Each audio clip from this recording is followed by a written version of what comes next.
Fala galerinha, tudo bem? Aqui é o João Soares, professor de Biologia do Enem 360. Hoje nós teremos mais uma aula para resolver algumas questões de Biologia do Enem. Mas antes de mais nada, quem puder, quem não fez ainda na verdade, curte aí nosso canal, se inscreve, só clicar nesse sinozinho que você vai receber algumas notificações das nossas aulas e acompanhar tudo. E quem quiser pode me seguir no Instagram, lá vocês vão conseguir ver algumas postagens de biologia, algumas dicas e resolver outras questões do Enem. Bom, vamos começar a nossa aula. Hoje escolhi mais uma questão de citologia, só lembrando que é o segundo tema mais cobrado, né, no Enem. 21% das questões de biologia são de citologia, né, podendo envolver metabolismo energético, organelas citoplasmáticas e divisão celular. Bom, essa questão de hoje é do Enem de 2018, tá? Caderno azul, número da questão número 100. Vamos ler juntos e aí a gente resolve depois. No ciclo celular atuam moléculas reguladoras. Dentre elas, a proteína P53 é ativada em resposta a mutações no DNA, evitando a progressão do ciclo até que os danos sejam reparados ou induzido a célula à autodestruição. Bom, essa questão fala sobre ciclo celular e divisão celular, né? O ciclo celular ele consiste em um tempo, né, de vida da célula que vai desde o seu surgimento por uma divisão celular até o momento em que essa célula vai realizar a sua divisão celular.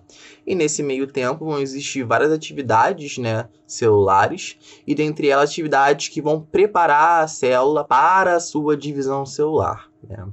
Vamos passar esse slide.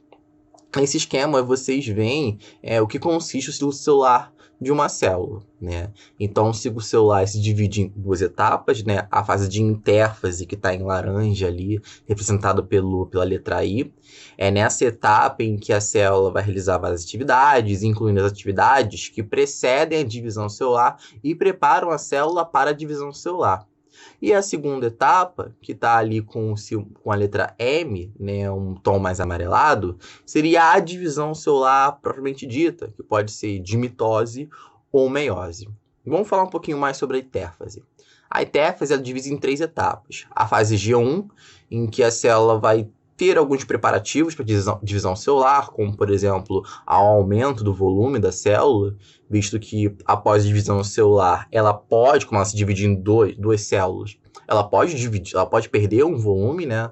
Então, para isso não acontecer, ela vai, nesse período, nessa etapa, ela vai aumentar o seu volume.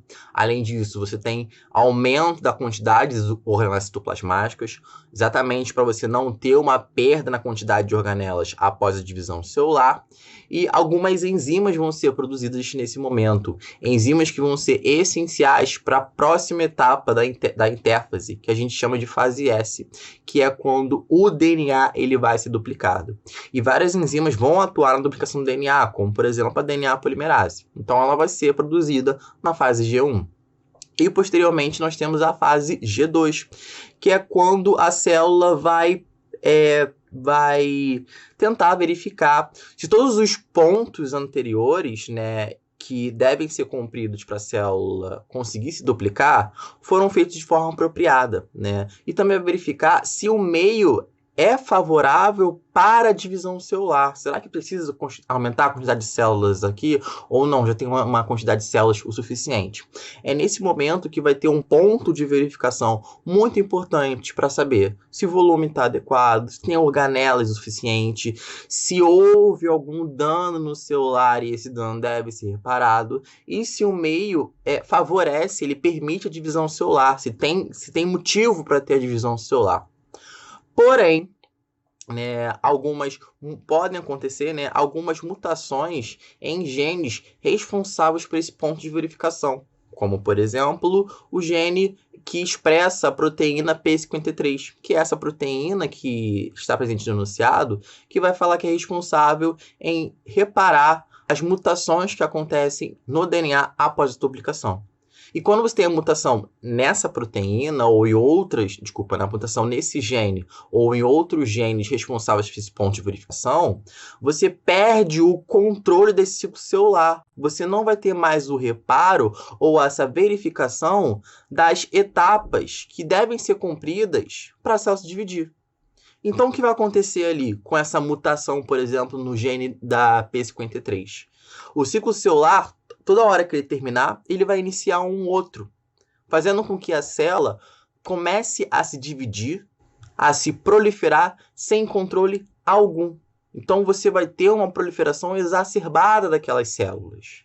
E novas mutações podem ser acumuladas, fazendo com que aquela célula pare de ser funcional e continue se proliferando dentro de um tecido, né? Isso tem consequências muito graves. Então, vamos voltar para a questão para a gente entender que consequências graves, né? O que a gente vê, então, é que esse ponto de verificação vai levar, primeiramente, ao aumento na proliferação dessas células, que vão se multiplicar sem controle nenhum. Elas podem perder funções, dando origem ao famoso tumor, né? Esse tumor pode ser benigno, se ele é mais local, ou maligno quando ele é muito mais agressivo, ele tem a capacidade de invadir outros tecidos, né? Então, o problema da mutação dessa P53 é essa, né? Você vai induzir uma proliferação exacerbada, né, sem controle dessas células, podendo levar ao tumor. Então, voltando para a questão, a gente pode olhar a pergunta. A ausência dessa proteína poderá favorecer a redução da síntese de DNA, acelerando o ciclo celular, saída imediata do ciclo celular, antecipando a proteção do DNA, ativação de outras proteínas reguladoras, induzindo a apoptose, manutenção da estabilidade genética, favorecendo a longevidade da célula, ou uma proliferação celular exagerada, resultando na formação de um tumor. Foi exatamente isso que a gente viu. A mutação na gene da P53 vai induzir essa perda do controle do ciclo celular, a célula começa a se proliferar sem controle nenhum, podendo futuramente dar origem ao tumor. Então a resposta, galera, é a letra E, tá? Vamos agora olhar a nossa segunda questão de hoje, né? Agora é uma questão de um outro tema, né? Sobre biologia humana, né? É o terceiro tema mais cobrado no Enem, no caso da biologia, né? 14% das questões de biologia, né, desde 2015, são de biologia humana. Mas é importante ressaltar ali, né, que essa biologia humana ela pode estar falando de fisiologia humana ou histologia, né? No caso, a maioria das questões de biologia humana são de fisiologia, tá? Se eu não me engano, eu acho que só teve uma prova, acho que foi 2016, 2017, né? Só teve uma prova, um ano do Enem, desde 2015, que caiu apenas uma questão de histologia, tá? Então, no geral, cai mais fisiologia humana. Vamos olhar para essa questão aqui, tá? É uma questão do Enem 2019, número 101. Vou ler para vocês, daqui a pouco a gente discute. A eritropoetina, né, sigla EPO, é um hormônio endógeno secretado pelos rins que influencia a manutenção dos eritrócitos, ou também conhecido como hemácias, né? No caso dos seres humanos, a gente fala mais hemácias. Suas formas recombinantes, sintetizadas em laboratório, têm sido usados por alguns atletas em esporte de resistência na busca de melhores resultados. No entanto, a administração da eritropoetina recombinante no esporte foi proibida pelo Comitê Olímpico Internacional e o seu uso considerado doping. Vamos entender melhor o que seria essa eritropoetina, né? Mas já falando aqui, é uma questão de fisiologia humana, especificamente mais relacionada ao sistema urinário, né? Visto que os rins que são responsáveis, né, pela produção dessa eritropoetina. Mas vamos entender um pouco como é que há a produção desse hormônio. Primeiramente, vamos construir um cenário, tá? Para a gente entender. Vamos construir um cenário em que o meu corpo ele tem uma baixa concentração de oxigênio. Talvez porque eu tenho poucas hemácias ou simplesmente porque o ar é muito rarefeito, tem pouco oxigênio, né? Essa baixa quantidade de oxigênio ela vai ser percebida pelo meu rim. né, especificamente algumas células ali que estão próximas aqui do meu, a setinha aqui, ali perto do glomérulo renal, que são chamadas de células justoglomerulares, tá? E essas células justoglomerulares vão perceber essa baixa quantidade de oxigênio no meu sangue e vão começar a produzir um hormônio, que é a famosa eritropoetina. A eritropoetina, ela tem como alvo a medula óssea vermelha, tá? Que é encontrada principalmente nos nossos ossos chatos, tá? É a medula óssea vermelha que possui o tecido hematopoético, o tecido responsável por produzir todas as células do meu sangue. Os hemácias, os leucócitos e os elementos figurados, né? Que são as plaquetas, né?